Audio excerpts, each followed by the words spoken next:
Science Fantastic with Professor Michio Kaku.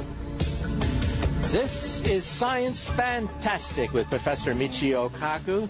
On Science Fantastic, we profile the amazing, jaw-dropping scientific discoveries which are revolutionizing our world and touching our lives. And in this hour, hold on to your hats, we're going to bring on one of the nation's leading futurists of medicine. The book is called The Patient, not the Doctor. The Patient Will See You Now. The future of medicine is in your hands. We're going to bring on Dr. Eric Topol, one of the nation's leading cardiologists and professor of genomics. He was voted number one, the most influential physician executive in the United States back in 2012. He's written over 1,100 peer-reviewed medical articles, and he's currently at the Scripps Translational Science Institute in La Jolla, California. And the book, once again, is called The Patient Will See You Now. The future of medicine is in your hands. Do you realize that your cell phone, your simple cell phone, can have an attachment, and it can become literally a medical laboratory. It can analyze your blood. It can analyze for heart attacks. It can analyze your EKG. It can analyze the flu virus. One day it'll analyze even the Zika virus. All of that right in your cell phone with an attachment. Amazing. It'll detect cancer. It'll detect heart disease, diabetes, all of that in the privacy of your living room. And there you have it, a medical laboratory right in your cell phone that you can put in your medicine cabinet. And we're going to bring him on in a few moments. Well, let's face it, we're not getting younger every year. We're getting older. And if you take a look at the aging of America, the aging of Europe, the aging of Asia, Japan, and China, you begin to realize that we're going to have an epidemic of Alzheimer's, Parkinson's, cancers, heart disease, all the diseases of old people. And the digital revolution is now just beginning to meet the challenge. Do you realize that your cell phone can have a simple attachment on it, an attachment that will allow it to analyze your heartbeat, to look for evidence of heart disease. Not only that, but an attachment can be added so that your cell phone can analyze for the flu virus, for strep throat, heart failure, drugs, and liquid biopsies. Liquid biopsies may be able to eliminate the biopsies of old. Why do we have to go to the doctor's office at all? Why not have a laboratory in your living room? Why not convert your cell phone into a microscope? Why not convert your cell phone into a cancer detector, into a device that can have biopsies? Well, think of the impact this would have. Not only would we have a healthier population, but it would reduce the cost of medical care. I mean, think about it for a moment. I went to the doctor's office last week, and we all know the torture that's involved. First of all, you have to request an appointment when the doctor is in rather than when he's on the golf course. Once you made that appointment, then, of course, you have to wait. I waited once 2 hours for the doctor to show up. And then all he does is do a quick check of your blood pressure, sometimes your heartbeat, and out you go out the door. Do you realize that leaving the doctor's office, you could die of a heart attack after being given a clean bill of health? You could leave the doctor's office with cancer growing in your body, and at the present time, there's not much we can do about it. But we also have the digital revolution. The digital revolution will allow you to analyze your heartbeat using computers, artificial intelligence. And if you have a heart attack in the future, we don't quite have it yet, but in the future, it will detect the heart attack. And even if you're unconscious, call for the doctor, call for the ambulance, all when you are having a heart attack. Think about that the next time you feel your chest feeling a certain amount of pain and compression. Well, once again, this is Science Fantastic with Professor Michio Kaku. Let's take a short commercial break. And after the break, we're going to talk about the future of digital medicine. The book is called The Patient Will See You Now.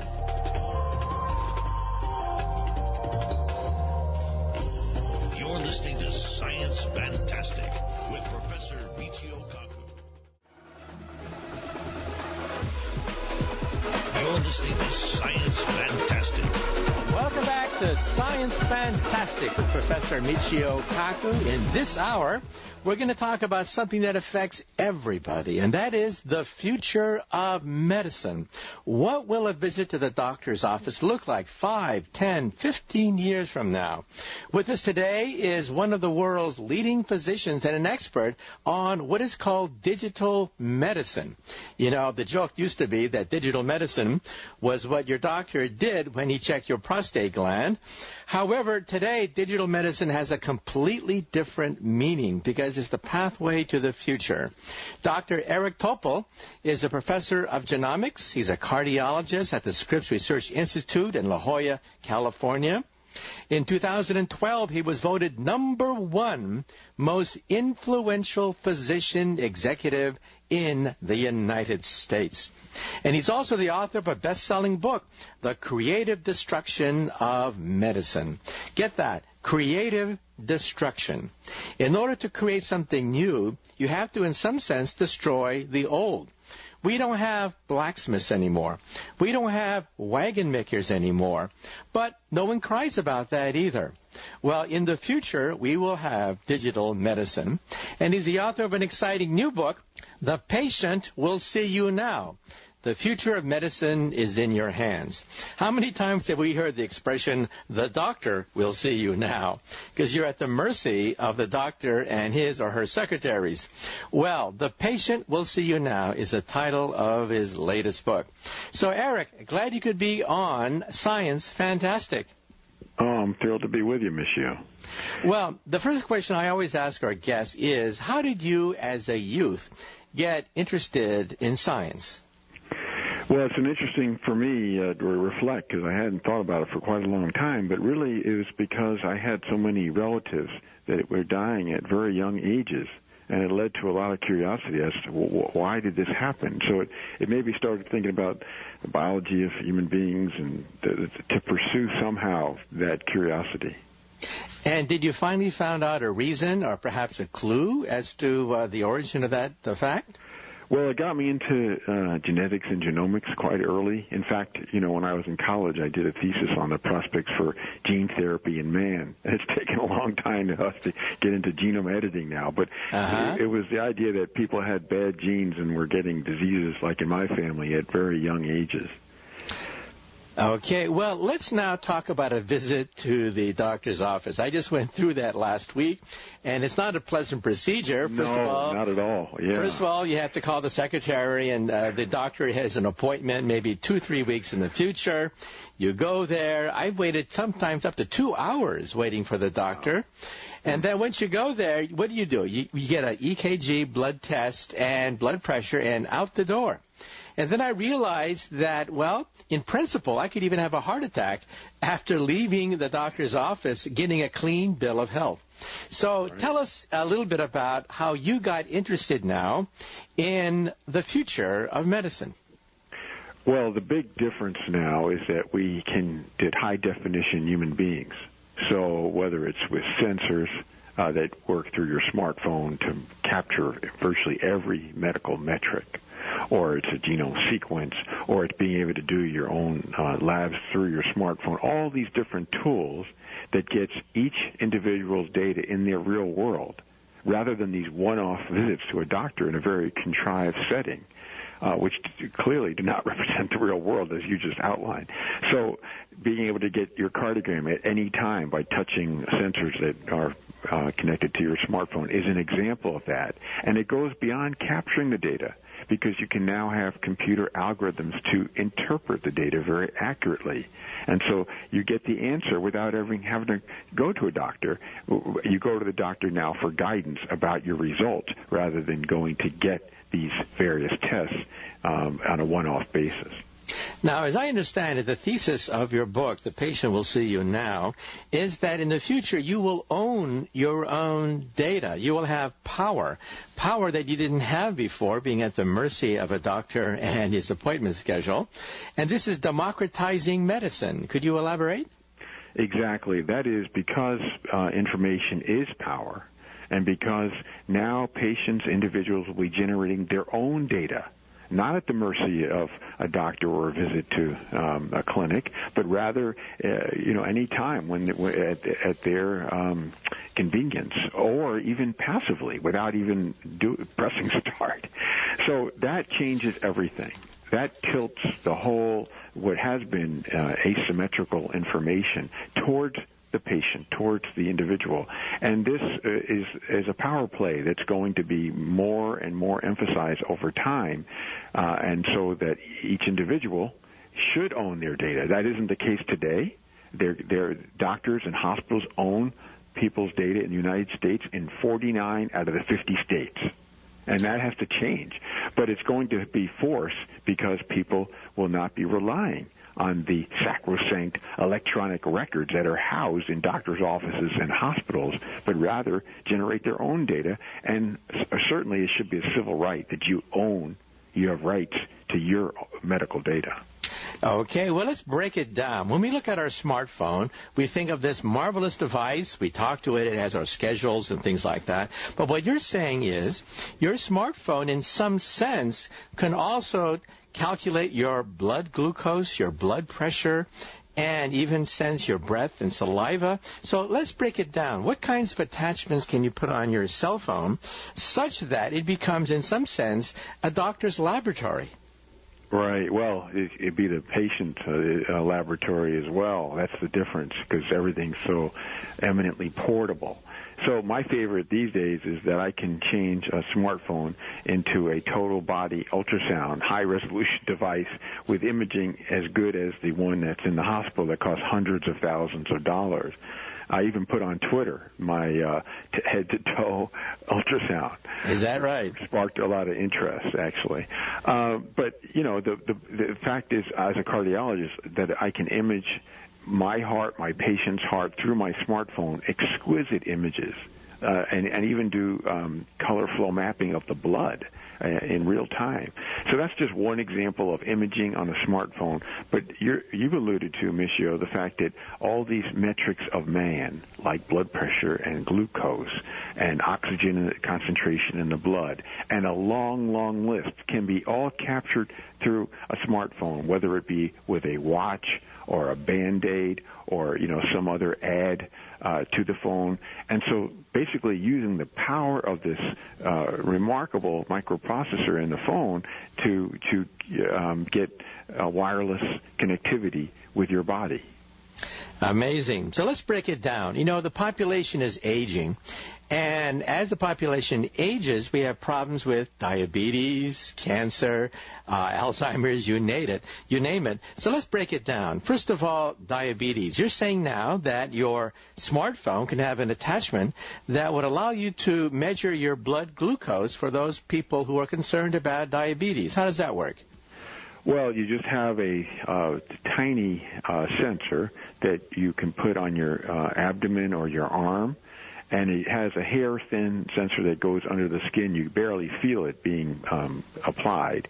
And then every 5 minutes, your glucose shows up right on your phone or on your watch. And so, in effect, this is a way to get glucose sensing all the time. You have to change that sensor every week or 10 days. But soon, over time, these sensors are going to get much less expensive. They're highly accurate, but they'll last longer, so let's say even 2 weeks. And it's a great way to be able to get continuous readout. So when you're eating, you'll know the certain things and other activities that modulate your glucose, and you can have so much better control if you're even a pre-diabetic to avoid ever getting the disease. Now, a friend of mine is a doctor, and he had an Apple iPhone, and he recently bought an attachment that was a portable EKG machine that has actually showed you what's happening with your heart. It wasn't the best, of course. You need a lot of sensors on the body. But the very fact that you could even do a crude estimate of what's happening with your heart right in your living room, that's pretty remarkable, right? Oh, yeah. No, you can get several leads of the cardiogram anywhere. I mean, I've done it on a plane with passengers that had a query heart attack. I mean, the fact is that you can make a loop with your heart with just 2 fingers, and you can get, so much information about the heart rhythm. And people can get that instantly. You can order this for, something like $69 and have it to their phone. People who have a heart rhythm problem or a possible issue can get the answer without ever having to go to an emergency room or a doctor's office. I want to talk with you about evolution. It's actually a board game. Yes, a new board game that you can play with your family called Evolution, the Beginning. A few months ago, I played for the first time. I must say, it's a clever game. And because it's new, I wanted to make sure that dear old Dad could play this game with the kids at Christmas. So here's the goal of Evolution, the Beginning. Eat as much food as possible to survive. Yep, and to eat the food, each player takes turns creating and evolving their very own species. There are hundreds of ways to evolve your species, and the fun part is, it's up to you to determine how to do it. Evolution, the Beginning, is based on science. Your species must adapt and change in order to be competitive, just like in real life. Evolution, the Beginning, is only at Target. You'll find it in the game section. Just look for the big dinosaur on the box. It's science without feeling like science, and that's the fun. So get it at Target today. That's Evolution, the Beginning. Let's take a short commercial break. Once again, you are listening to Science Fantastic with Professor Michio Kaku. The book is called The Patient Will See You Now. The Future of Medicine is in Your Hands by Dr. Eric Topol. He's a professor at the Scripps Institute in La Jolla, California, and he's a practicing cardiologist and professor of genomics. So once again, stay tuned as we continue the discussion about your health. You have been exposed to a lethal dose of radiation. You will experience catastrophic organ failure. In 5 days' time, you will die. Please sign this to receive medication. My oral, extremely potent, will keep you functioning normally until your death. You're listening to Science Fantastic with Professor Michio Kaku.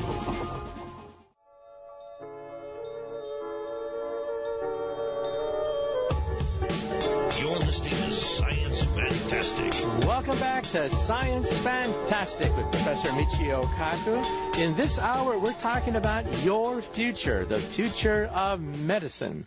We have with us Dr. Eric Topol. The book is called The Patient Will See You Now. The future of medicine is in your hands. And we should also point out that he was also the author of a previous bestseller, The Creative Destruction of Medicine. And he's a pioneer in something that used to be considered a contradiction in terms, digital medicine. He's a professor of genomics at the Scripps Research Institute in La Jolla, California. And in 2012, he was voted the #1 most influential physician executive in the United States. Well, Eric, when I was a young kid, there was a program called Science Fiction Theater. And after all these years, I still remember one episode. There was a policeman who had a heart problem. They hooked him up with a portable tape recorder with artificial intelligence so that it would analyze his heartbeat and analyze it and tell the doctors whether or not he had a heart attack. It would radio it back to the headquarters of the scientist monitoring his health, automatically call for a doctor and locate his physician. Now, at that point, I said to myself, come on, give me a break. No way.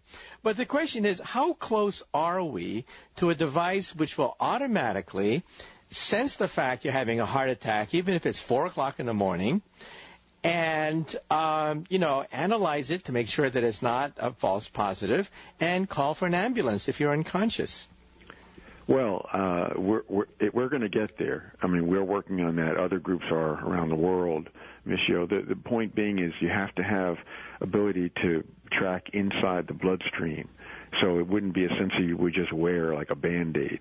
And, of course, that takes years to get through the usual FDA path. However, you can detect a heart attack before it happens, once it happens, it's like a fire drill and there's damage to the heart muscle from lack of oxygen. But if you can pick it up hours, days, even a couple of weeks before the artery cracks and the blood clot forms, then you can preempt a heart attack. And so you wouldn't have to get the ambulance and the doctor. You would just basically alert the patient saying, you know what, you need to get on very potent blood thinners because you're at risk of imminently developing a heart attack. And that's where this is headed, is someday the number of heart attacks that we'll be seeing because of sensors and artificial intelligence through smartphone processed data will be markedly reduced. The key is having the people that you know are at risk to have the sensors embedded. Okay, well, somebody is going to make $1 million creating a device as baby boomers start to age, as they start to have heart attacks, that will alert you that you are having a heart attack rather than having just acid indigestion and heartburn. Right. Well, of course, that doesn't preempt the need for healthy lifestyles and all the things you want to do to try to prevent heart disease in the first place. Mm-hmm. But this is that extra layer of protection that you're outlining, I think, is eventually going to come into play, and I think it'll be great, but it's going to take a while. Okay. Well, now let's talk about the big one, and that is the number 2 killer in the United States, and that is cancer. And recently, there's been quite a bit of flurry of activity concerning something called liquid biopsy. Wouldn't it be great, instead of having to go to the doctor and get a piece of the tissue and checking out whether it's cancerous or not, to have a simple blood test? A blood test to look at traces of cancer proteins circulating inside your blood, and bingo, you know that you have not a tumor, but a cancer colony growing in your body. How far are we away from liquid biopsies that can determine if you have cancer way before a tumor forms? Well, we're already there. That's what's so extraordinary. This is one of the most exciting parts of medicine today, and that is we backed into this, Michio, because there's been over 1 million women who've had, during pregnancy, who've had a test of a single blood tube for fetal sequencing, this so-called non-invasive prenatal test. And out of those women, when they were getting their fetus examined to see whether there was any chromosomal abnormalities, now well over 100, so it's rare, but these are healthy young women, they got called saying, we found cancer in the sample. And so we already know that you can detect cancer, and then those women with the abnormality, the tumor DNA sitting in their plasma from the one tube of blood, that can get sequenced. And the person also has to, again, get an evaluation, and almost invariably, close to 100% of these people, women had cancer, whether it's colon or breast or lymphoma or whatever it was. That has set the whole stage now for being able to, as you just outlined, pick up cancer at the earliest possible time, which is going to be feasible. The real question is, can we change the natural history? Because just because you pick it up early, is that going to change, the fate of the tumor? So it's an exciting time, something I think that is really coming alive right now. There's over 40 companies that are now in the liquid biopsy for cancer field. And they're all vying to not only to monitor cancer better, to also monitor people who've had prior cancer but under surveillance. But then the big one, which you've touched on, is in healthy people before they've ever been diagnosed. Okay, Eric, we have to take a short commercial break, but after the break we're going to continue a discussion about your health in the future. As baby boomers age, we're going to see an epidemic, some people say, of old people's diseases. And what are we going to do about it? Well, the digital revolution is changing the doctor's office and your living room as well. With us today, once again, is the author of the book, The Patient Will See You Now. The Future of Medicine is in Your Hands, by Dr. Eric Topol, cardiologist, professor of genomics at the Scripps Institute in La Jolla, California. And once again, the book is called The Patient Will See You Now. So stay tuned as we continue a discussion about your future. You're listening to Science Fantastic with Professor Michio Kaku.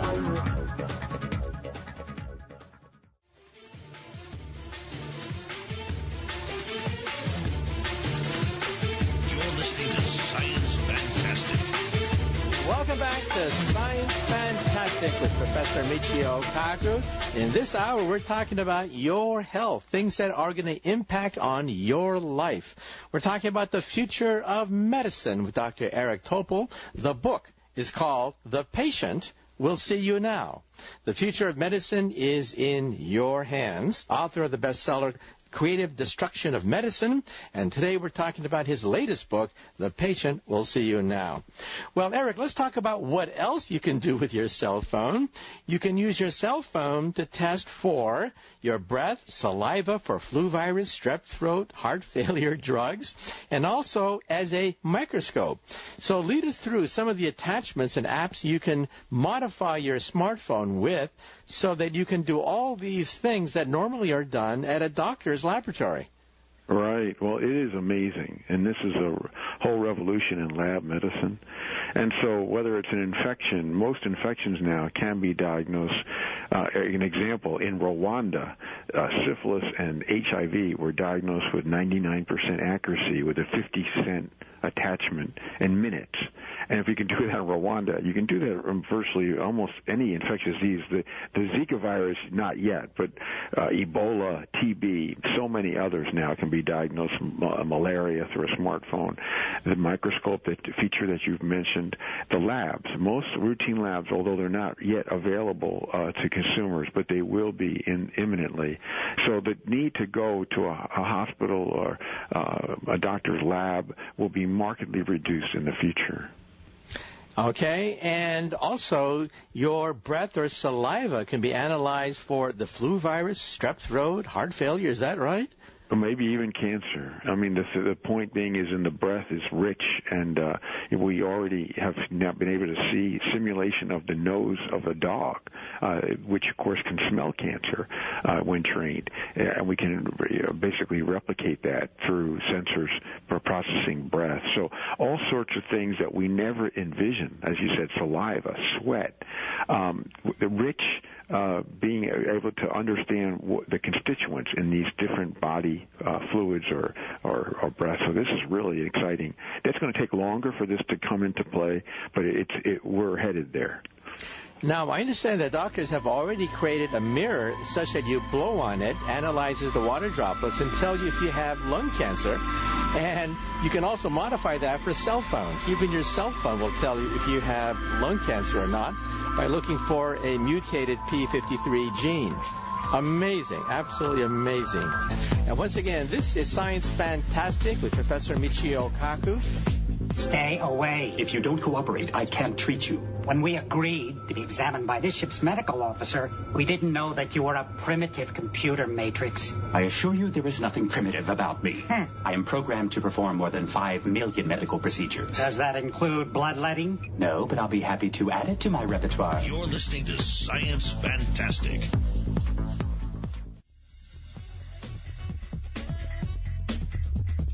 You're listening to Science Fantastic. Welcome back to Science Fantastic with Professor Michio Kaku. In this hour, we're talking to Dr. Eric Topol about his latest book, The Patient Will See You Now. The future of medicine is in your hands. You know, we're not getting younger as time goes by. In fact, baby boomers are hitting retirement age and beyond. And we're going to see, some people say, an epidemic in diseases. Alzheimer's, Parkinson's. We're talking about cancer, heart disease. And is the medical establishment ready to handle this extra load? Well, Eric, we talked about how your cell phone can become essentially a mini laboratory. You don't necessarily have to go to the doctor's office for many of these diagnoses. But now let's go even further into the future, 10, 20 years into the future, when artificial intelligence starts to invade our living room. IBM, for example, is pioneering something called RoboDoc. That is, you talk to your intelligent wallpaper, an image of a doctor appears who speaks reasonably good English, not perfect, and you talk to it about your symptoms. It scans the entire medical literature and gives you sound medical advice. This won't replace a doctor, of course. You still have to have doctors for surgery, doctors to evaluate all these conflicting pieces of information. But what are your thoughts about whether it's possible that artificial intelligence will also change the way we view the digital revolution. Because we still have over 12 million serious medical errors a year, and that figure hasn't budged. These are life-threatening, major errors. So we need to have state-of-the-art care for everyone, and having a connection to a supercomputer for all that information is a good step. It doesn't mean we're going to preempt the role of doctors. We're going to morph it. We're going to say, you know what, the person is getting this information. This is not like doing a Google search, right? Mm-hmm. This is, as you said, it's taking that individual's data and processing it against linked with all the world's knowledge. And of course, it'll be sensor and lab data and sequence data and the entire medical literature. So that gets a very new way of being more accurate in real time as to what's going on. And then, of course, doctors are in the background to get guidance and treatment, advice, wisdom, and all that kind of stuff. Right. And some doctors I talk to are a little bit nervous about RoboDoc. However, some people say that it will be basically yet another tool. It's not going to replace the doctor. It's just another tool in the arsenal that doctors have, because ultimately doctors have to make the final decision. They have to perform surgery. They're the ones who have to evaluate all this massive conflicting pieces of data, right? So it's not going to replace the doctor, but it's another tool in their toolkit.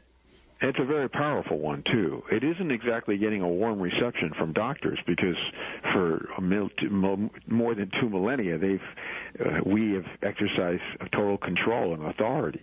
But the fact that information now is so eminently portable and with deep learning, machine learning for each person, no less at a large population level, this is such a powerful, datafied new medicine that we're heading toward. And so that's why we as physicians need to embrace it rather than repudiate this progress. Now let's talk about science fiction. In science fiction, of course, we have the tricorder from Star Trek, where you simply wave this cell phone-looking device at a patient, and whoops, there's all the biometric information you could possibly conceive of. Now, of course, we don't have it yet, but some people say that the MRI machine is getting smaller and smaller.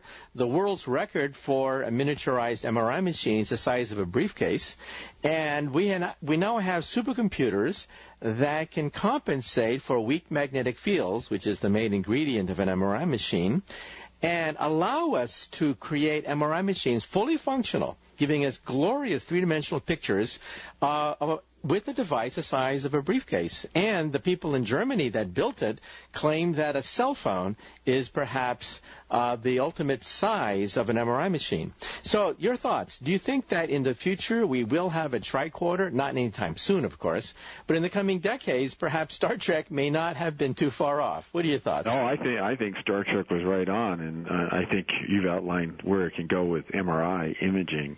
But, as I mentioned, it can do a total body ultrasound today at exquisite resolution. And then all these things that we've been talking about will make the tricorder look weak from Star Trek. I mean, it's because, first of all, it'd be much smaller than that device, but also it'd be so much more comprehensive. So the medical tricorder is essentially a reality. The question is, in the future, how quickly, how extensive, that coverage, and also one of the biggest issues is, are we going to take advantage of cheap chips? We can't have any more of this really big-ticket items in medicine. We need cheap stuff. And so that's going to be an interesting part of this as well. And also, we didn't even talk about DNA sequencing. It's getting cheaper, it's getting more reliable, and we now have databases, computer databases of DNA.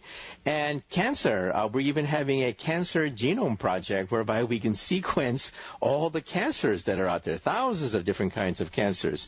So you think, therefore, that in the future it will be even easier to do DNA of diseases, DNA of people? Yeah, I think that's all part of the story here. It's this, panoramic view, high-definition human beings, and it includes the sequence of DNA, but also includes, the microbiome and, all these other layers of biologic information with the physiology of sensors and the anatomy of scans like ultrasound and, as you mentioned, MRI. So we have a capability that is so extraordinary to define each human being, the digital man, and this is something that is going to have the most radical change of medicine going forward, particularly since it's not just doctors doing it, it's people doing it for themselves.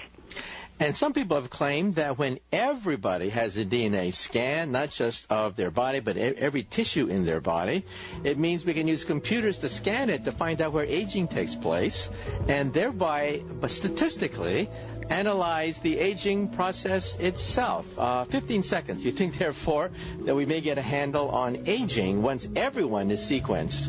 Yeah, there's a big bet on that right now. Several companies are getting into it. I don't know. It's a great question. I guess only time will tell. Okay. Well, Eric, thank you so much for being on Science Fantastic. Oh, I really enjoyed it. Thank you, Michio. And once again, our special guest today was Dr. Eric Topol, author of The Creative Destruction of Medicine, and his latest book is called The Patient Will See You Now. The future of medicine is in your hands. The most up-to-date announcements and analysis from today's technological leaders every week on Science Fantastic. Now, Science Fantastic with Professor Michio Kaku. This is Science Fantastic with Professor Michio Kaku. On Science Fantastic, we profile the amazing, jaw-dropping scientific discoveries which are revolutionizing our world and touching our lives. And in this hour, we're going to talk about the deepest secrets of the entire universe. We're going to talk about gravity waves. We're going to talk about black holes. We're going to talk about big bangs and parallel universes, the cutting edge of modern physics. With us today is Dr. Jana Levin, author of a new book. It's called Black Hole Blues and Other Songs from Outer Space. She's a professor of physics and astronomy at Barnard College at Columbia University. Her previous books include How the Universe Got Its Spots and A Madman Dreams of Turing Machines.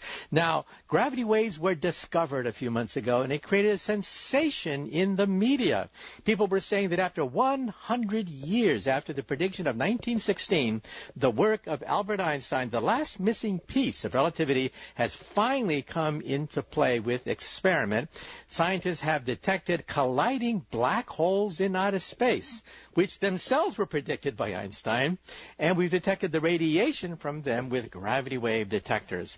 Some people call this as an analogy like throwing a pebble in a pond. When you throw a pebble in a pond, ripples form, so the surface of the pond is not empty at all. The surface of the pond is dynamic, and it can sustain ripples. Well, that surface of the pond is space itself. The rock heating the surface of the pond is colliding black holes, the radiation emitted from colliding black holes, the most cosmic disruption of space and time since the Big Bang itself. And we've now measured it. A prediction made in 1916 was finally found in 2016. And with us today to discuss this is Dr. Jana Levin of Columbia University. And we should also mention that first we'll detect colliding black holes in outer space, but then we'll detect the Big Bang itself. Imagine baby pictures of the instant of creation, and maybe we'll detect an umbilical cord connecting our infant universe with a parent universe. Okay, well, let's take a short commercial break, and after the break, we're going to bring our special guest talking about black hole blues, the discovery of gravity waves, and the work of Albert Einstein, the Big Bang, and the creation of the universe itself on Science Fantastic. You're listening to Science Fantastic.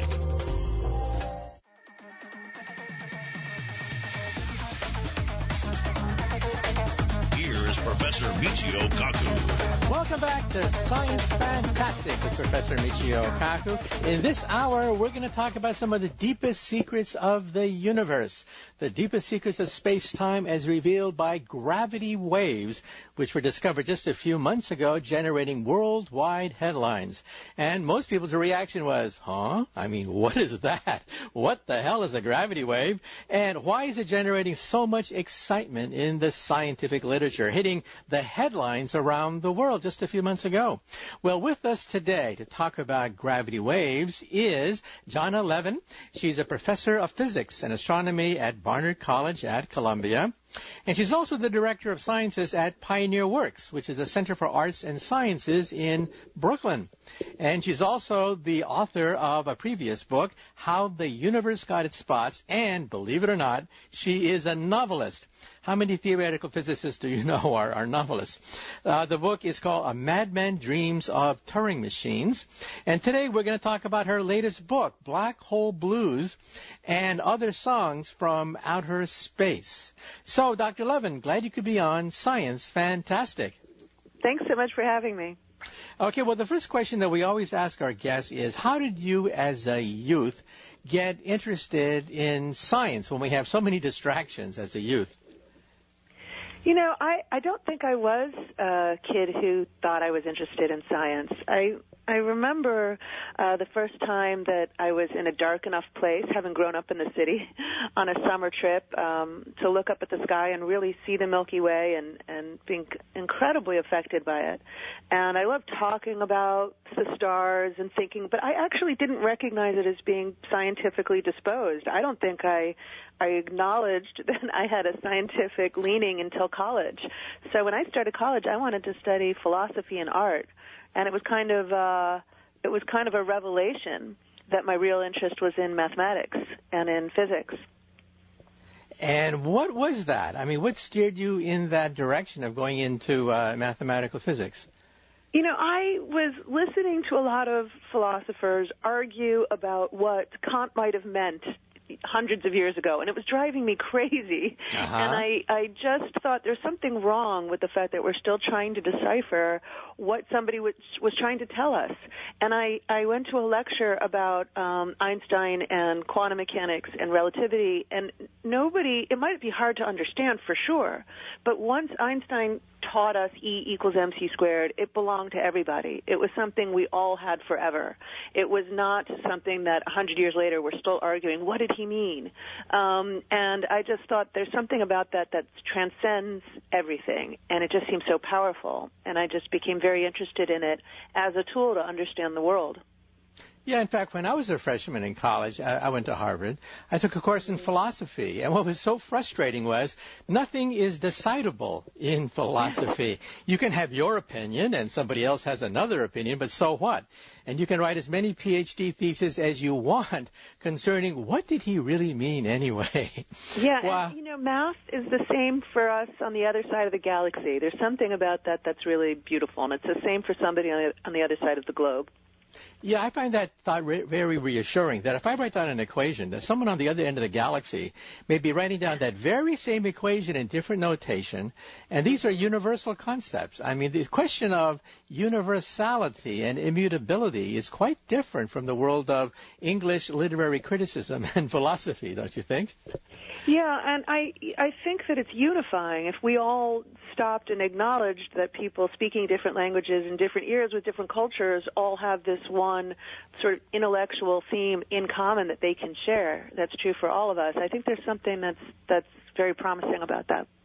And also, don't you realize that as we get into decidable questions in physics, that physics gets simpler every year, that English literary criticism gets more complicated as we debate what did Hemingway really mean by that sentence, while in physics we can summarize everything in terms of just a handful of equations, like Einstein's equations, the quantum theory. A handful of equations can summarize everything known about science. Isn't that incredible? It is incredible. I mean, I think as a writer I can get very interested in writing styles and different evolutions in writing, but as a physicist, it's the last place with a straight face that we can talk about beauty as being a valid interpretive tool, and that we can actually discover things by imposing symmetry and beauty and elegance as a rule. We can make actual physical discoveries that way. It's quite spectacular, really. Yeah, it's hard to convey that feeling. When I was in high school years and years ago, I cried. I cried when I first saw what is called the Dirac equation.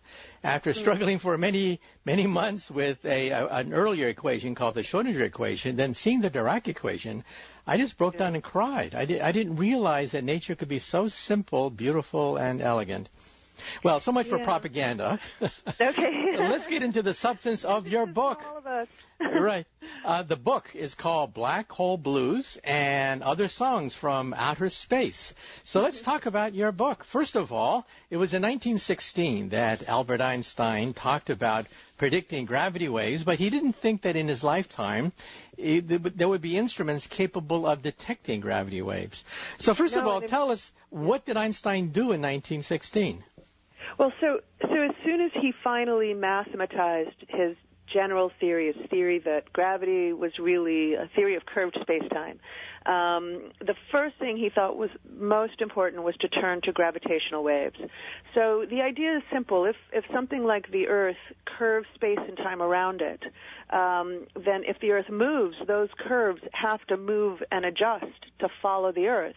There would be ripples, he realized, variations in the shape of space and time itself, waves in the shape of space and time, so that if a gravitational wave were to pass us, we would be squeezed and stretched slightly. We would sort of bob on the wave like something floating on the ocean. And to generate the gravitational waves, you really need a tremendous amount of mass and energy concentrated and moving and dynamic. And he just, first of all, didn't believe there would ever be anything massive enough or cataclysmic enough to generate gravitational waves, these ripples in space-time, in any significant way.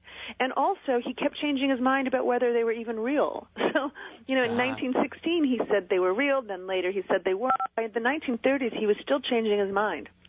I see. It's a hard problem. Now, here's a question that even children ask, and that is, if the sun were to disappear right now, the sun were to disappear, how long would it take for the Earth to feel it?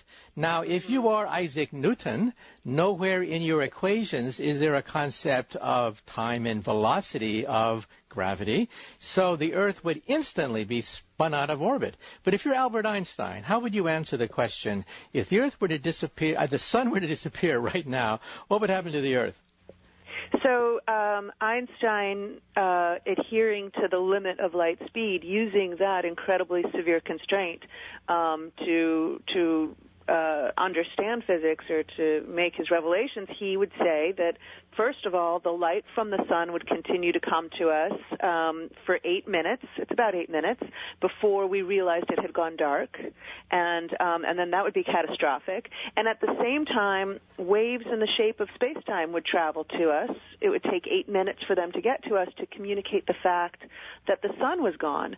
So we would no longer be on this curved orbit, this circle around the sun. Suddenly, we would just kind of fly off in a straight direction. But it would take 8 minutes before it happened. So even kids know that you can't go faster than the speed of light. Every fan of Star Trek knows that. And, however, if the sun were to disappear right now, what you're saying is that even gravity cannot go faster than the speed of light. Is that what you're saying?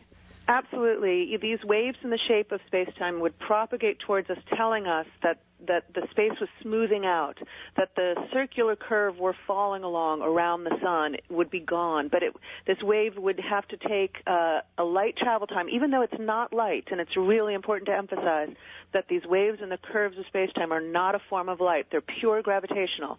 They would travel at the same speed as light. And so it would take the same time for us to find out the sun had gone dark and that we were suddenly traveling in a straight line.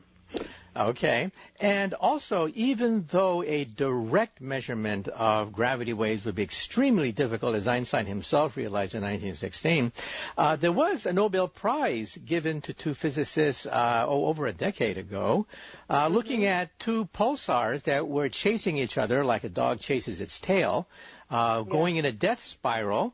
And if there really were gravity waves, it would seep energy into outer space, and so they would be in a death spiral. So explain that. Explain how is it that an indirect measurement of gravity waves could be done, even though a direct measurement, as you point out in your book, would be much more difficult. Yeah, so this was in the 70s that the work was done, and it was in the 90s, I believe, and the Nobel Prize was awarded to Hulse and Taylor for their discovery of a new kind of pulsar. So what they looked at was a neutron star, which is a dead star that's not quite massive enough to become a black hole. It just becomes an incredibly dense, basically nuclear particle. A neutron, like a big giant neutron, and it's in their case it was spinning and emitting light like a lighthouse. It was a pulsar, which is just a kind of a lighthouse effect when these neutron stars spin. And they saw it orbiting a companion. And what they deduced, this is actually not Halston Taylor. It's interesting. I heard from Joseph Taylor, the Nobel Prize winner recently, who said that after the work they did for the discovery of the new kind of pulsar, which is the work for which they were awarded the Nobel Prize, they later looked more closely at the orbit and realized that neutron star was slowly spiraling into its companion. And the reason it was spiraling in is because it was losing energy to the creation of gravitational waves. I liken these to like mallets on a drum, where the drum is space-time itself. And these mallets are moving, and the slower they move, the weaker the waves they create in the drum. But they create waves nonetheless, and they lose energy and spiral in. Now, that pulsar will take 300 million years to spiral together. So we're not going to build a machine to look for the gravitational waves from that directly. They're too weak right now. But what they could do is by calculating the in-spiral time and matching it to the calculation, theoretically, of the energy loss to the gravitational waves, they could match that and realize it was a perfect match, and so indirectly deduce that gravitational waves were being created. I've heard an analogy being made with molasses that if you store a spoon in molasses, you create, well, a wave that carries energy off, and as the waves move, you lose energy, and therefore with two pulsars, you're in a death spiral. Well, let's move on to your book. Let's now talk about direct measurements of gravity waves, not indirect measurements. Let's talk about LIGO. What is LIGO, and explain how big these two machines are. So LIGO was an idea that started just as kind of a thought experiment, really. Ray Weiss talks about this when he first started thinking about LIGO 5 decades ago. He was just trying to understand Einstein's prediction for gravitational waves. And he was having so much trouble. He said it was so hard to comprehend that all he could imagine was, how would I measure this? And he imagined that he could hang mirrors so that they were free to float in space-time. And if a gravitational wave passed, those mirrors would kind of bob on the wave like something floating in the ocean. And if he could keep track of the location of the mirrors, he could measure the ringing drum, record the ringing drum of space-time, and maybe even play it back as sound. Plug this recording, kind of like how an electric guitar works, where you pluck the string, it doesn't make a sound until the body of the electric guitar translates it through an amplifier. And it started as just what he called a haiku. And he built a tiny machine, a meter and a half long, to try to see if this was even something that could be done in the lab. The real machines, 50 years later, are 4 kilometers long. They're each shaped like an L, where mirrors are suspended at the ends of the L. And there's 2 of them, one in Louisiana and one in Washington State. And 50 years on, it's integrated to about $1 billion, and now is a team of about 1,000. Okay, so it's a gigantic machine where we have 2 laser beams, like you pointed out, in the shape of an L. And I guess where the 2 laser beams meet, that's where you can pick up what are called interference patterns, right? The ripples of interacting black holes in space. So what did LIGO find? I understand they found evidence of colliding black holes in outer space. Could you elaborate? So I could just say that you'd only really need one arm. You wouldn't need the whole L. If we had very precise clocks, you could just keep track of the light travel time down one arm, and if the light took a little longer or a little shorter time, you would know if a gravitational wave had squeezed or stretched space along that arm. But there aren't precise enough clocks. So they build an L, they take the laser, they split it down the 2 arms of the L, and when the light comes back, if it interferes perfectly, then the light traveled the same distance along the 2 arms. If it interferes imperfectly, you can measure by how much the arms were squeezed and stretched. So it's really an ingenious way to get around the fact that we don't have precise enough clocks. So what happened in the actual detection that was made was 1.3 billion years ago, plus or minus a couple 100 million years, 2 black holes collided. Each one was about 30 times the mass of the sun. And instead of the pulsars that we talked about earlier, these two black holes were in the final throes of what was probably a very long life. Dr. Levin, we have to take a short commercial break. But after the break, we're going to enter the world of black holes and what happens when black holes collide, releasing a burst of radiation which we can now detect on the planet Earth with gravity wave detectors. And so let's take a short commercial break. And after the break, we're going to talk about colliding black holes.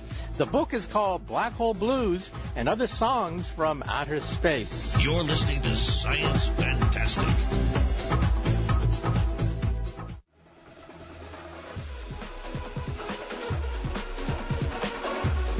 Here's Professor Michio Kaku. Welcome back to Science Fantastic with Professor Michio Kaku. In this hour, we're talking about some of the deepest mysteries of space and time. It was 100 years ago that an obscure physicist called Albert Einstein made a prediction concerning the nature of space and time itself and the fact there should be ripples, like ripples on a pond. Think of throwing a stone in a pond and the ripples emerge from the center.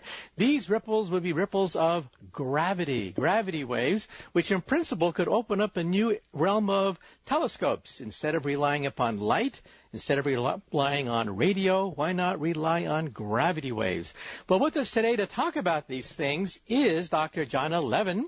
She's a professor of physics and astronomy at Barnard College, and she's the author of previous books, including How the Universe Got Its Spots, as well as a novel. How many professors of physics do you know that are novelists? The novel is called A Madman Dreams of Turing Machines. And today we're talking about her latest book, Black Hole Blues and Other Songs from Outer Space. Well, where we last left off, we were talking about colliding black holes in outer space. First of all, give us a short explanation of what a black hole is and what happens if they collide. So black holes were first proposed just as a kind of mathematical oddity. And Einstein knew very early on about the idea of black holes, although they weren't called that then. Karl Schwarzschild was a German infantry soldier who was calculating ballistic trajectories in the trenches on the Russian front in 1916 when he was reading Einstein's paper. And he came up with the solution where he just imagined, what if I took the mass of the sun and I concentrated all of it to a point? What would the curved space-time look like around that object? And he realized at some point space and time would be so strongly curved that to launch off this object, you would need to travel faster than the speed of light. And that wouldn't be possible. So the object would go dark because not even light could escape. And he sent this to Einstein. Einstein was very impressed with this mathematical model, and he helped it get published, but he didn't believe nature could possibly think of a way to form such a thing. If you imagine trying to crush a cup, it's very hard to do, to make it very small. I can't mechanically crush a cup and turn it into a black hole. It's actually incredibly hard to do. And so for decades, people didn't think that these would actually form in nature. It was many years before people realized, actually, if a star is heavy enough that when it runs out of nuclear fuel, it will no longer be able to resist complete gravitational collapse. And it will collapse under its own weight, forming a shadow around it, which is the event horizon, the region beyond which not even light can escape. And then it will continue to fall, the material that makes the star. And we don't know what happens to it in the center. But if you were to cross that horizon, that shadow of a black hole that formed from the death state of a star, there would be nothing there. There would be nothing there as you fell across. So black holes are really pure space-time curves. Now, I understand that J. Robert Oppenheimer, the father of the atomic bomb, was the man with his student who came up with the idea of collapsing a star symmetrically, an implosion method, and he actually used that apparently for the atomic bomb. When he was designing the Hiroshima and the Nagasaki bomb, he realized the Nagasaki bomb could go through critical mass if you implode it. Except instead of using gravity, you would use, of course, chemical explosives to contract the plutonium. But apparently it was his work on the black hole that led to the Nagasaki bomb. Yeah, Okay, I'm glad you bring that up because that's not often known that in some ways that's Oppenheimer's most important contribution to physics was his work on understanding that the nuclear processes in the center of a star were very similar to the nuclear processes in a bomb, and that they were not strong enough, those nuclear forces, to resist gravitational collapse, and that black holes would in fact form as astrophysical objects. It was kind of whimsical for him to work on that, but it was his most important contribution, and many people denied that it was right. This was in the 30s that he did that, but it wasn't until the 60s that people started to accept the work, and the name black hole was coined. Okay, now let's talk about what happens when two black holes collide. What happens? Do they fly? Oh, we have to take a short commercial break. But after the break, let's talk about the collisions of massive black holes in outer space. Once again, our special guest today is Dr. Jana Levin. The book is called Black Hole Blues and Other Songs from Outer Space. And once again, you are listening to Science Fantastic with Professor Michio Kaku. So stay tuned as we continue with discussion of gravity waves and black holes. You're listening to Science Fantastic with Professor Michio Kaku.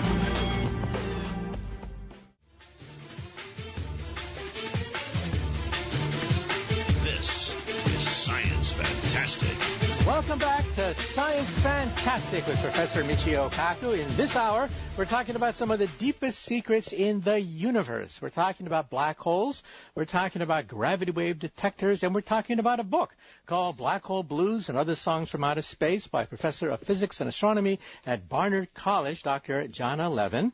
And also, if you go to my website, check out my Facebook site. We're up to, well, very close to 3 million. We're almost up to 3 million fans on Facebook.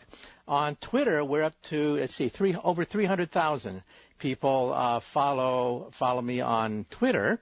Where we last left off, we were talking about black holes in outer space, which, back when I was a grad student years ago, we were told that black holes are basically like unicorns, science fiction, fantasy, and we see them in outer space, and also we can now detect their collision.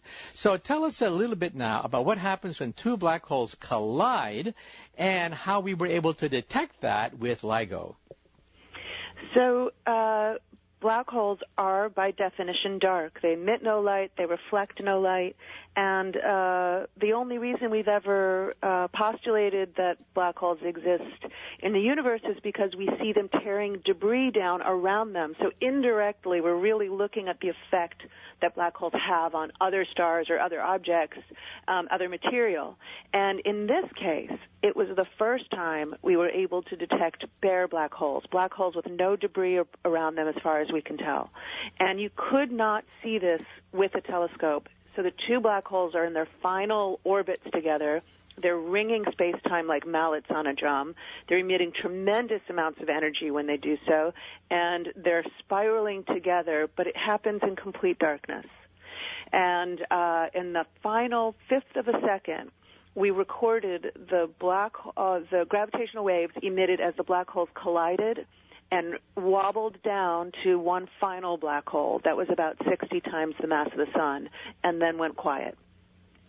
So, in other words, we're witnessing some of the most violent events in the history of the universe. Yes, it was the most energetic event we've ever detected next to the Big Bang itself. The power that came out in darkness in the gravitational waves exceeds all the power coming out in all the stars combined in our observable universe. So now I want to talk to you about evolution, the beginning. It's actually a board game. Yes, a new board game that you can play with your family, and it's called Evolution, the Beginning. A few months ago, the inventors of this game came by to visit. They showed me how to play, and I told them very clearly, I want to make sure that dear old Dad can play this game with his kids when they open it on Christmas morning. So we talked about the goal of Evolution, the Beginning. It's actually quite simple. Eat as much food as possible, because food counts for points in this game. To eat the food, each player takes turns creating and evolving their own species. You can create long-necked herbivores that eat plants, or create speedy carnivores that eat other organisms. There are hundreds of traits. It's up to you to decide what to create, and that's the fun. What I love is that Evolution in the Beginning is a game based on science. It actually teaches about evolution because your species must adapt and change in order to be competitive. The environment is dynamic. So every round brings new challenges and opportunities. You'll succeed if you can adapt to the ever-changing environment. The goal of evolution and in real life is to be the fittest. And it's the same with this game. So, Evolution in the Beginning is at all Target stores. Just look for it in the game section. There's a big dinosaur on the box. It's science without feeling like science, and that's the fun. Get it at Target today. Evolution, the Beginning. Okay, well, let's take another short commercial break. And after the break, we're going to continue a discussion of black holes. With us today, once again, is Dr. Jana Levin of Barnard College of Columbia University. And after the break, we're going to talk about the universe, the birth of the universe itself. Is it possible that we can use gravity waves to peer into the instant of creation itself? We're talking today about some of the deepest mysteries in space and time. Gravity waves, Einstein's theory of relativity, and colliding black holes. You're listening to Science Fantastic with Professor Michio Kaku.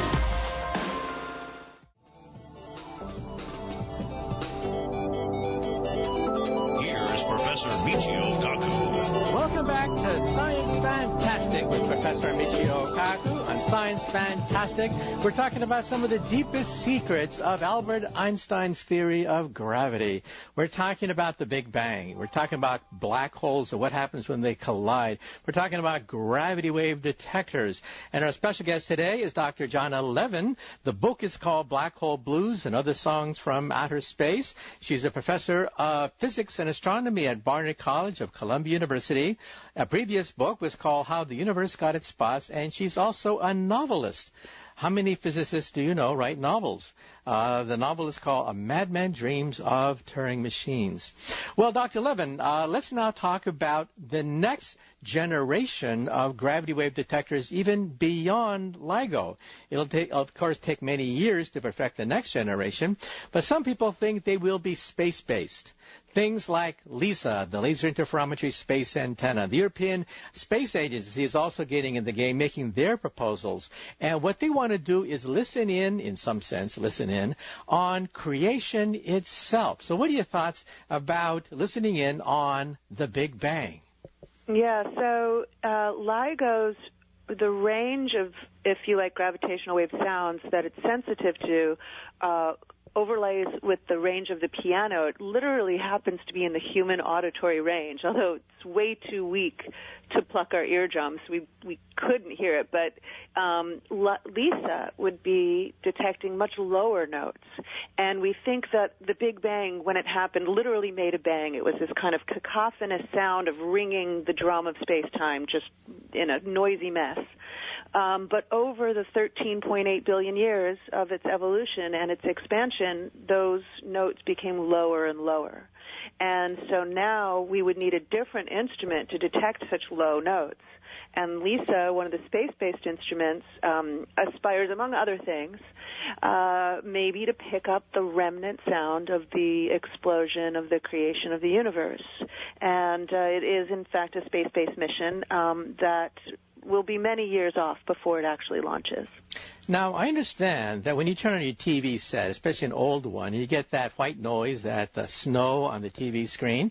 Some of that snow comes from Jupiter, the planet Jupiter, which is quite active, but some of it actually comes from the Big Bang itself. Radiation in the microwave range, which actually causes some of the snow you get on these old TV sets, which is incredible. An old TV set with the bunny ear antennas, yeah. Right. Really old-fashioned.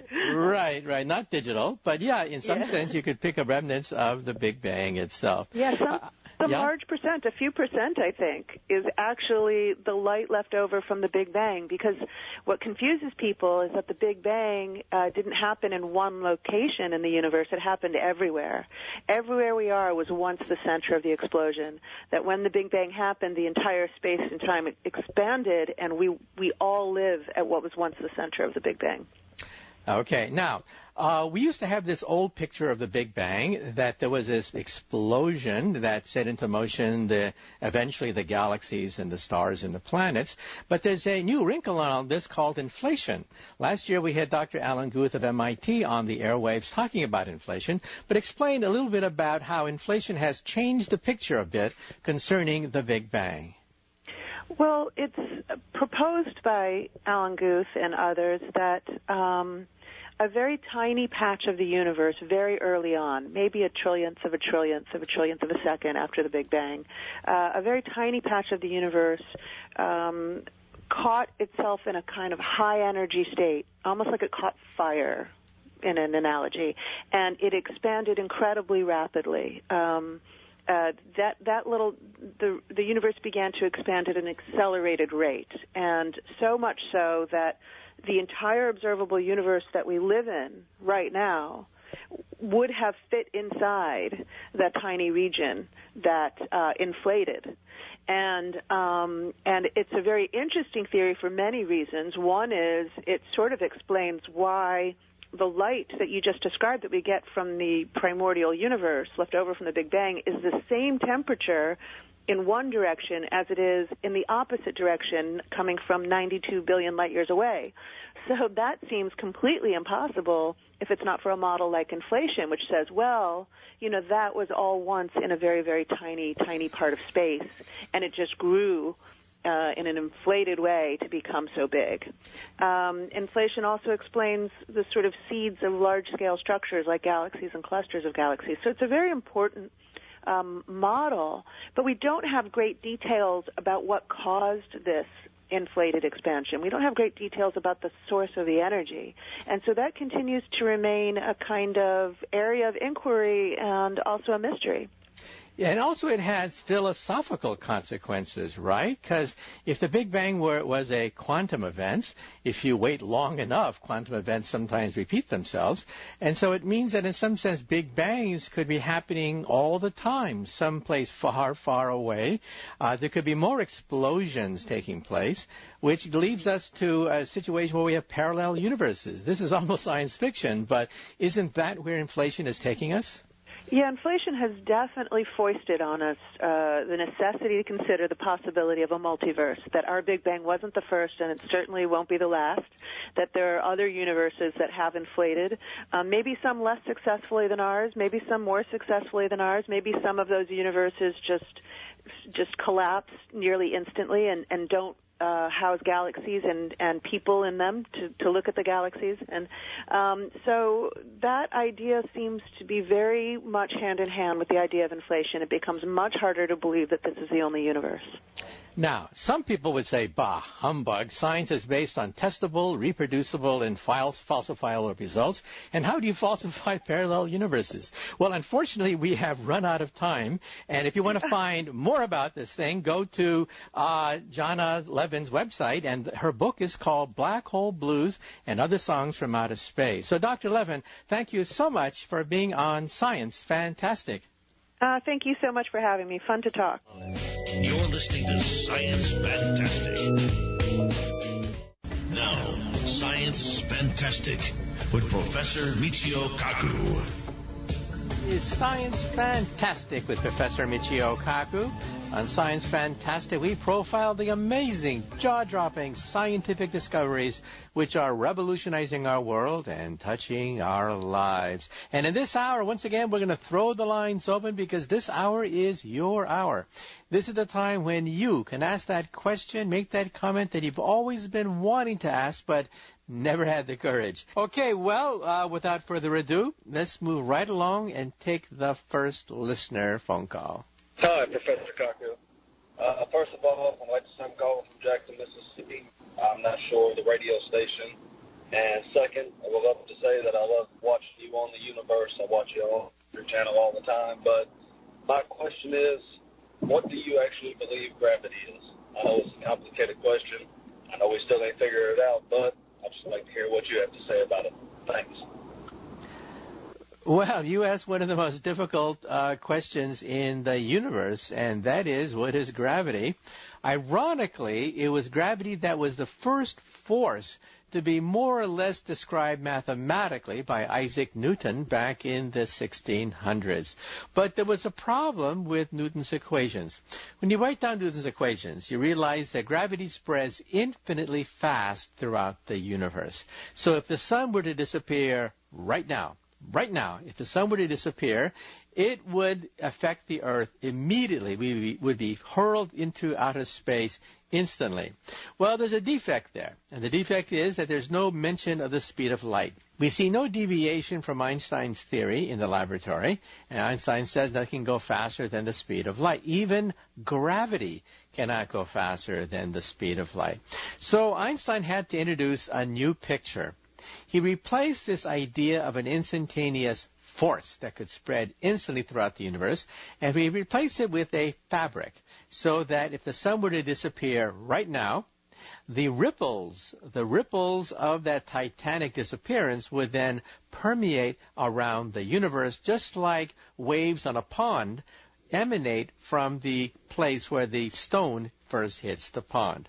Well, now we have the quantum theory, and the quantum theory says, no, this can't be right, because forces are carried by particles. And so we have to take Einstein's theory and bust it up into little particles called gravitons. Unfortunately, gravitons have never been seen in nature. We know they must exist. And gravitons create waves. Now, we've seen those waves. These waves are called gravity waves, and they were seen just a few months ago, making headlines around the world. But these gravitons, that is the origin of these waves, little particles of gravity, have not yet been seen in the laboratory. And it may take many decades before we have instruments sensitive enough to pick up gravity waves. Now, why is that important? Because that would give us a unified field theory of everything. So the short answer to your question is we don't really know. However, the leading theory is that these gravitons are actually tiny little vibrating strings. So think of a rubber band. A rubber band vibrates, creates all the particles of the known universe, but from a distance, the rubber band looks like a dot. That is a graviton. And that's how we introduce the quantum theory into Einstein's theory, by introducing little loops of gravity, little strings like rubber bands. And these rubber bands can vibrate at different frequencies, giving us all the material particles of the universe. Now, you may say to yourself, well, if that's the latest picture of gravity, then how come we don't win the Nobel Prize for this idea? Well, there's a catch. And the catch is that these strings cannot vibrate in ordinary 4 dimensions. They have to vibrate in 11-dimensional hyperspace. At that point, even physicists begin to roll their eyes into the heavens and say, what the hell did you just say?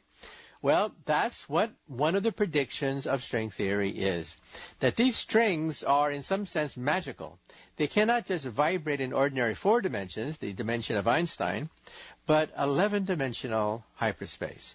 Now, we've seen no evidence of 11-dimensional hyperspace. However, we're looking at atom smashers around the world, especially the CERN atom smasher outside Geneva, Switzerland. We're beginning to conduct some of the first experiments looking for the presence of higher dimensions. And if these higher dimensions exist, then can parallel worlds also exist? In other words, parallel universes. They're not so far-fetched anymore.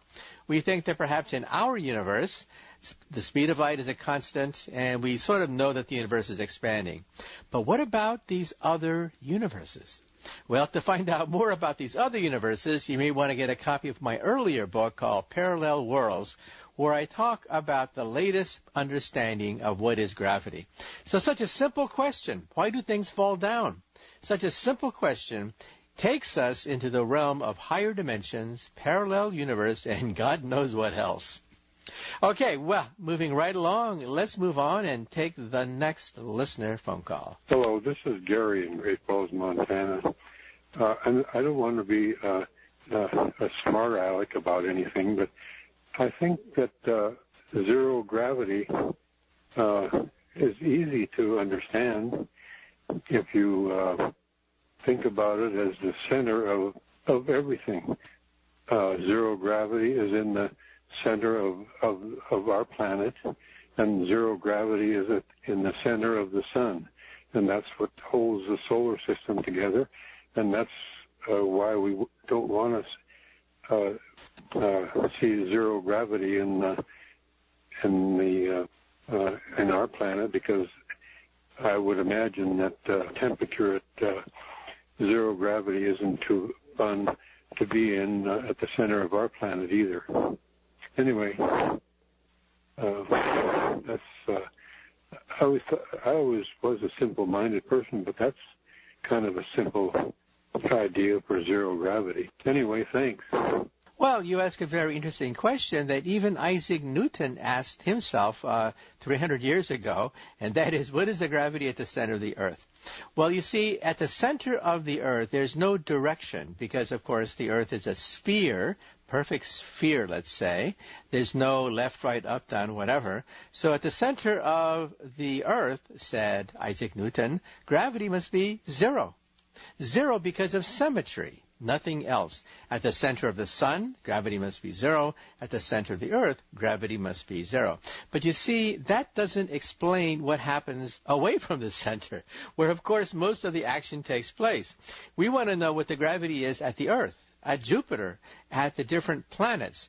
And just to say that gravity is zero at the center of the earth doesn't explain what happens off-center. And that's where Isaac Newton's equations for gravity come in. Isaac Newton said that the gravitational force goes as 1 over r squared. So the farther you are from the center of the Earth, the weaker gravity gets, except at the very center of the Earth, where, as I mentioned, all the forces cancel out and there is zero gravity. So in other words, we need a theory not just at zero gravity, we need a theory at non-zero gravity, and that's where Isaac Newton's equations come in. And then even those equations have to be modified because they don't include the speed of light. Then we have to go to Einstein's theory, and even those theories have to be modified because they don't include Planck's constant, the constant that measures the strength of quantum forces.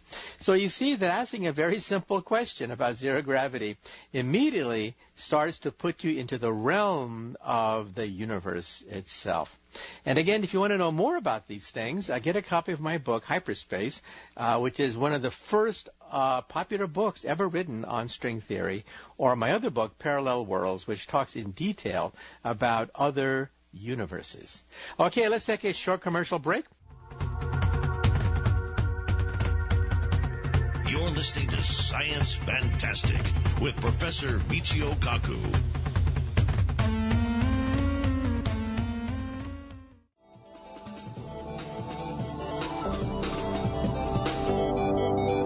Here is Professor Michio Kaku. Welcome back to Science Fantastic with Professor Michio Kaku. The lines are open. This means that this is your hour. Okay, once again, moving right along now, let's take the next listener phone call. Who were the 3 greatest women of science, and what were their theories? Well, you ask an interesting question because there's so many to choose from. The first on the list would, of course, be Madame Curie. Madame Curie won 2 Nobel Prizes, not just one. One in physics, one in chemistry. And she helped to open up the whole realm of radioactivity. Radium, for example, is one of the elements discovered by her. Polonium is another. Curium, another element, was named after her. And so she ranks up there in terms of our understanding of the nuclear force. And there's so many other scientists who are perhaps less well known, but made a significant impact on the history of science. For example, Sophie Germain.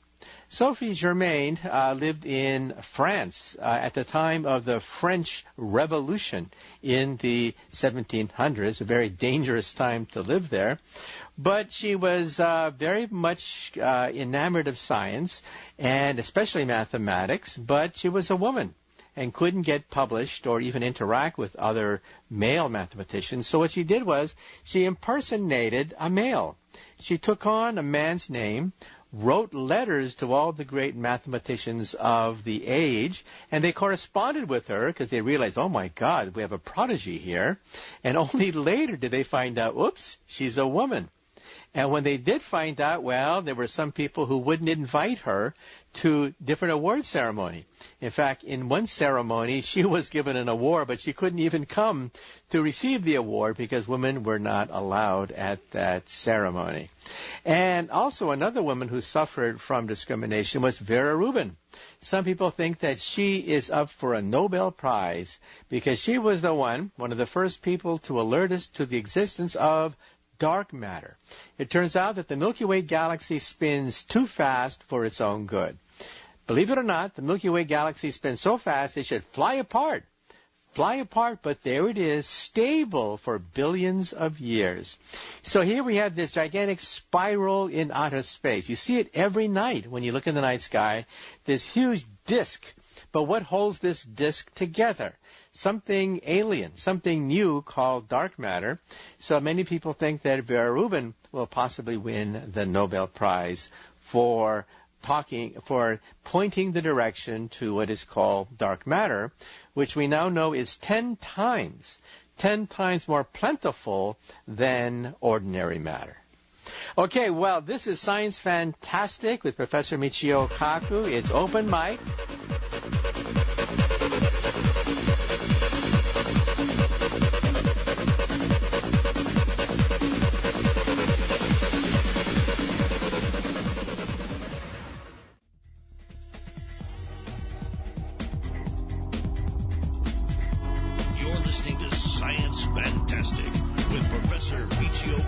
Welcome back to Science Fantastic with Professor Michio Kaku. And this hour, once again, we're throwing the lines open, and this is where the fun begins. Okay, well, moving right along, let's take the next listener phone call. Yeah, listening from Northeast Pennsylvania, WILK, and the sun will interest me the most. How it keeps, where the energy comes from, how it keeps shining, the diameter, and if it shines on the backside also. Thank you very much. Bye-bye. Okay, well, you ask a question that has fascinated the ancients ever since we looked at the night sky. Well, of course, when ancient humans began to domesticate fire, they thought, aha, maybe the sun is nothing but fire in the sky. So that was the first great theory that actually made some sense. But in the 1800s, scientists began to realize that, well, fire requires oxygen. You can calculate the amount of oxygen required to set the sun on fire. And when the calculation was done, they realized, oh, my God. It turns out that the sun would have burnt out thousands of years ago. And there's no way that the sun could shine for millions to billions of years. And so we had a problem. And the problem is what lights up the night sky? A new kind of force, a force beyond simply fire. And then along comes Einstein in 1905, who says, I think I have it. And that is E equals mc squared, meaning that even a small amount of m can create a large amount of E. A small amount of matter in the form of hydrogen can create enormous amounts of E in the form of sunlight. Then in the 1930s, Hans Bethe, who would win the Nobel Prize for this, sat down and worked out all the steps by which hydrogen fuses to create helium and basically creates all the known elements inside the sun. And so the sun is basically an oven that cooks hydrogen to create helium, then cooks helium to create lithium, and on up the periodic chart. And so we now had a mechanism by which we can calculate the amount of energy created by the sun, and it worked out perfectly. So we now realize that the sun is a hydrogen bomb. A gigantic hydrogen bomb. It doesn't blow apart completely because gravity holds it together. So the sun is, in some sense, a stable object because gravity wants to compress the sun, but the nuclear force wants to blow the sun apart. And the two forces just match each other, and so we get equilibrium, and that's why the sun is stable, giving us sunlight. It is spherical because gravity attracts spherically, Gravity attracts evenly. That's why the sun is round, for example. And it releases energy via Einstein's equation, E equals mc squared. In fact, when I was a grad student years ago at the University of California at Berkeley getting my PhD, my roommate was an astronomy grad student. And in the morning, he would make some wisecracks, and he would say, I'm going to cook a star today. I'm going to put a star in the oven. And when he came home at night, he said, well, I just took the star out of the oven.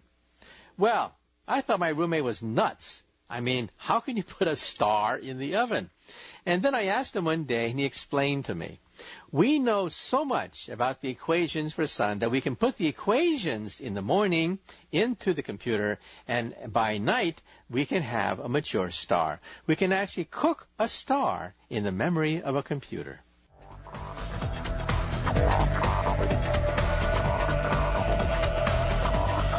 You're listening to Science Fantastic with Professor Michio Kaku.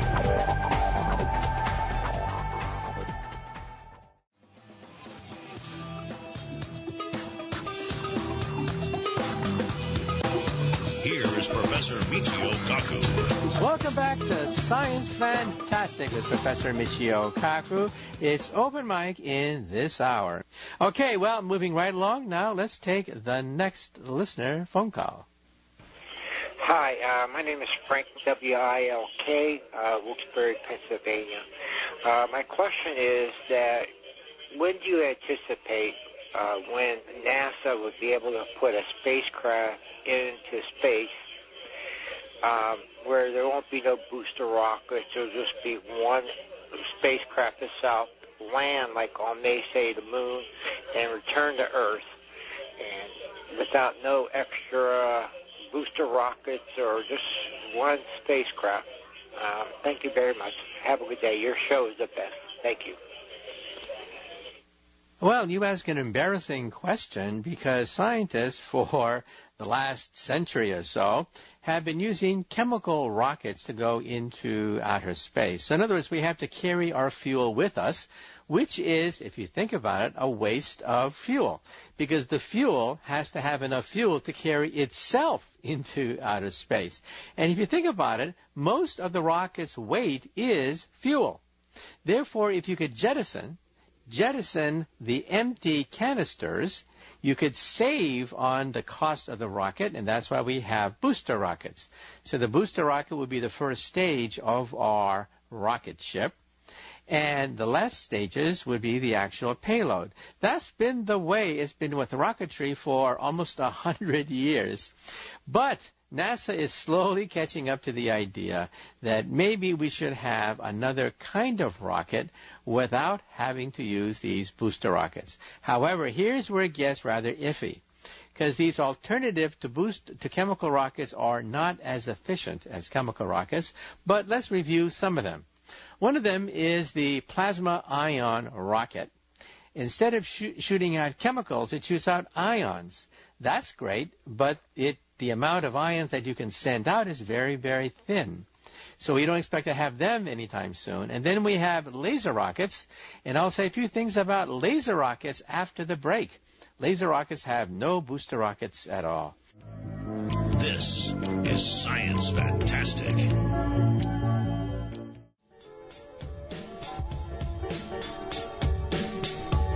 Here is Professor Michio Kaku. Welcome back to Science Fantastic with Professor Michio Kaku. Once again, we're going to throw the lines open because this hour is your hour. Well, before the break, we had a simple question, and that is, what will replace the booster rocket? Well, it's not such an easy question because we've been wedded to chemical rockets for almost 100 years. We're playing with other kinds of rockets, like, for example, the plasma ion engine. The plasma ion engine shoots out ions instead of hot chemicals. In principle, they can operate for years at a time instead of just a few minutes, which is the case for ordinary booster rockets. The catch there is that ion engines produce very small amounts of thrust. For long periods of time, of course, like for years in principle, but the total amount of thrust is quite small. and therefore you don't get the blast of energy that you get with an ordinary chemical rocket. The next generation of rockets, perhaps beyond ion engine, is laser-fired engine. We get a sail made out of, let's say, some kind of reinforced tinfoil, and we shoot a laser beam on the foil. The foil acts like a parachute. By blasting the tinfoil with enough light energy, it'll propel it. In fact, Stephen Hawking was at a press conference just last month where he talked about sending a starship that would go not just around the Earth, but to the stars, propelled by gigantic banks of laser beams fired at a parachute containing a small payload, a small little chip, which would then go to the stars and take photographs and things like that. Well, that sounds like a great idea, right? But what's the catch? There's always a catch someplace. And the catch there is that the laser beam has to be enormous in terms of energy, 100 megawatts. 100 gigawatts of energy. That's the equivalent of 100 nuclear power plants. So think of having an array of 100 nuclear power plants blasting its energy into outer space, inflating a parachute that then hurls a small payload, a small chip, near the speed of light to a distant star. And so you can see immediately that, well, it sounds like a great idea, right?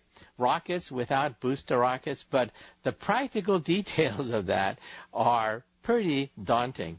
And we don't expect plasma rockets to go into regular use for a few more decades. And perhaps by the end of the century, we'll have enough resources to send laser payloads into outer space.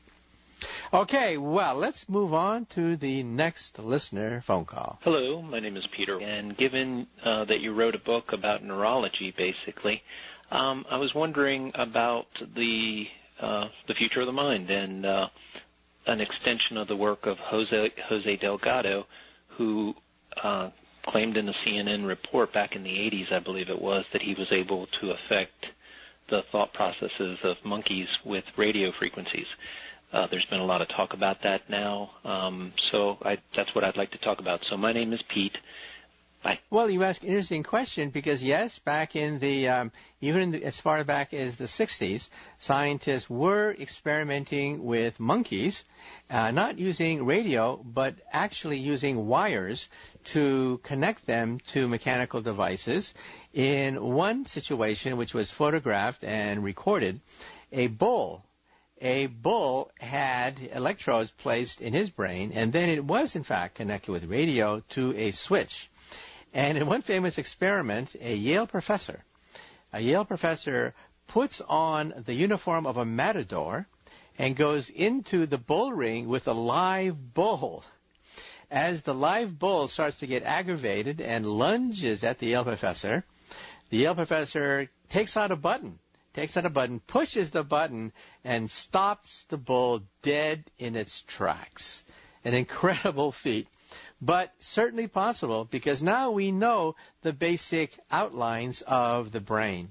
We know, for example, where in the brain you have to electrify in order to get the bull to stop.